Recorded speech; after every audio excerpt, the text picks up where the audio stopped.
我今日為大家推介隻中國財險2328。財險踏入2010年之後個走勢咧，一直咧都跑贏其他嘅保險股，譬如平保啊、國壽噶。咁個股價咧亦都進一步咧就向上突破咗2009年嘅全年高位噶啦。現時嚟講咧，大約喺8蚊嘅水平附近咧徘徊。琴日嚟計咧，就財險曾經上過高見咧，就8個3嘅。今日借個市咧就回落咧，其實亦正正咧就係一個好好嘅入市收集嘅機會，可以預期咧喺8蚊邊呢啲水平咧就吸納嘅。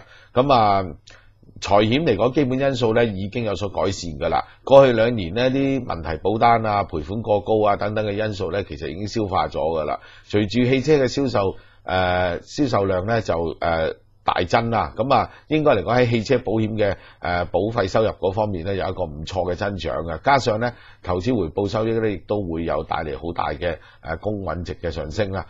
所以嚟講咧，財險今年嚟緊1年嗰個業績咧，應該嚟講可以大幅改善嘅。現水平嚟計咧，其實就都仍然相對翻去07年嘅高位咧，仲有好大嘅折讓。上望嘅空間比較多。預期中線嘅目標咧都係睇到咧大約12蚊嘅。短期嚟計咧，我諗未來1個月咧，我自己睇個目標係大約10蚊度嘅。